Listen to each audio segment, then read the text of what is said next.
नेताजी सुभाष चंद्र बोस पर एक कविता, उनके विचारों को शब्द दिए हैं।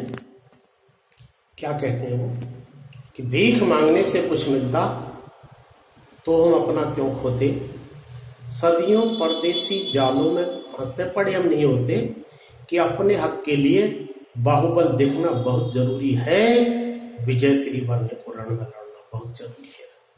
कि अपने हक के लिए बाहुबल देखना बहुत जरूरी है, विजय श्री बनने को रण में लड़ना बहुत जरूरी है।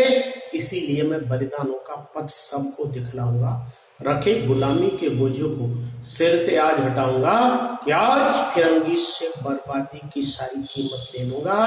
खून तुम्हें देना होगा फिर मैं तुमको आजादी दूंगा, खून तुम्हें देना होगा फिर मैं तुमको आजादी दूंगा।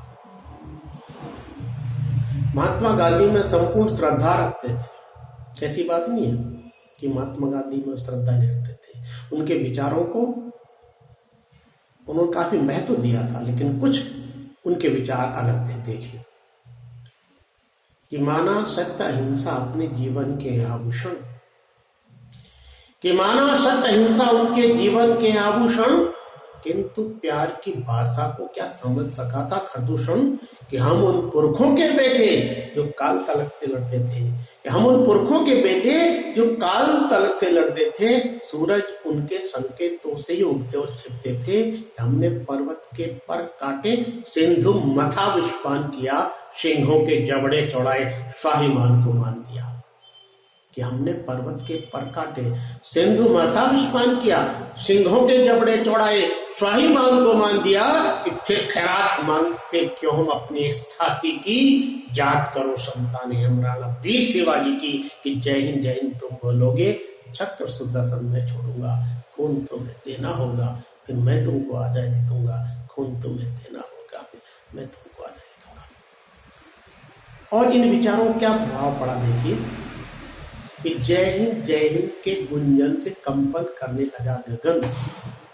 संपूर्ण देश में जय हिंद का नारा गूंजने लगा।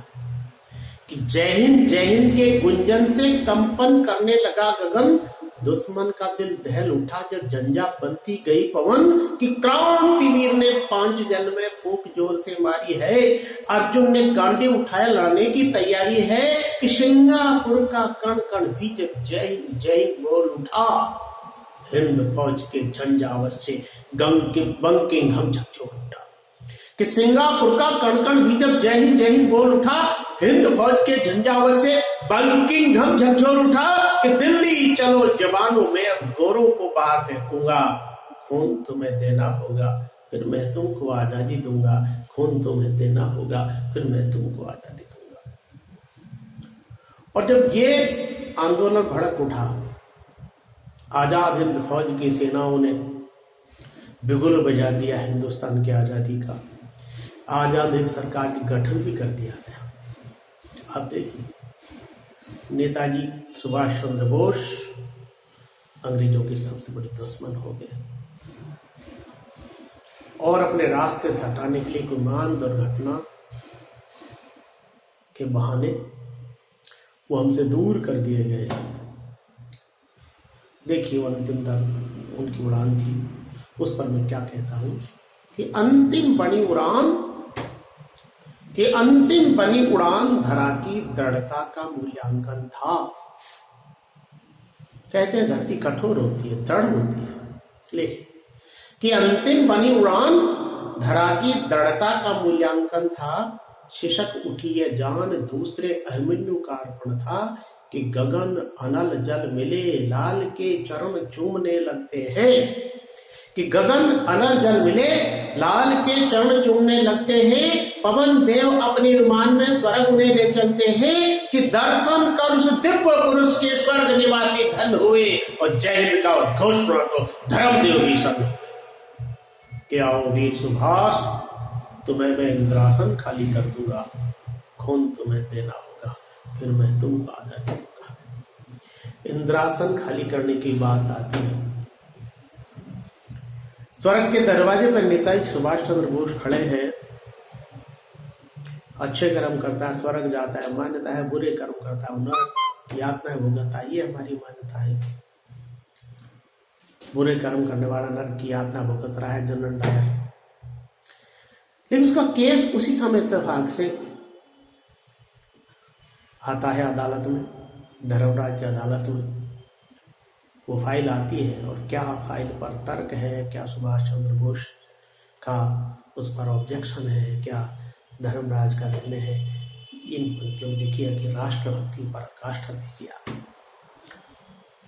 कि देखो इसके कृत्य निहत्तों पर गोली चलवाई है। जनरल डायर के बारे में कहा जा रहा है, चित्रगुप्त कह रहे, फाइल उठा रहे कि देखो इसके कृत्य निहत्तों पर गोली चलवाई है, अबला बालक व्रतों की निर्मम हत्या करवाई है, कि घेर घेर कर निर्दोषों को इसने जब मरवाया था, जिसे देखकर पाप स्वयं अपने मन में घबराया था, कि क्रूरता का इसका यह अपराध जगत में नूतन है, नरक में तो दंड तरीके सबके सभी पुरातन है। कि क्रूरता का इसका यह अपराध जगत में नूतन है, नरक में तो दंड तरीके सबके सभी पुरातन है, इसीलिए नहीं हो पाते इसके पाप जरा हल्के, वर्षों बीत गए इसको यहाँ के दंड अस्त्र सहित। तो भारत में निर्धन के घर में इसको जन्मा दूंगा, तो भारत में निर्धन के घर में इसको जन्मा दूंगा, जहां अभावों के सागर में सांस नहीं लेने दूंगा, कि ठहरो धर्मराज, न्याय के संग मजाक नहीं चलता, सबसे बड़ा इनाम दिया है, कहते हो दे रहे सजा, कि जन्म जन्म की पुण्य तपस्या का संचय जो करता है, भारत माता के कुक्षे से जन्म वही ले सकता है। भारत में निर्धन घर तो भगवानों का भी तीर्थ है, कि भारत में निर्धन घर तो भगवानों का भी तीर्थ है। विदुर, सुदामा और सबरी की सुनी नहीं क्या तीर्थ है, कि मुझको मेरे कर्मों का यदि देना चाहते पुरस्कार, तो भारत में निर्धन के घर जन्म मुझे दो बारंबार, पर इस डायर से गरीब का स्तर नहीं गिरने दूंगा, ले तो तेरा स्वर्ग धाम पर कोख नहीं लगने दूंगा। जय हिंद, जय भारत।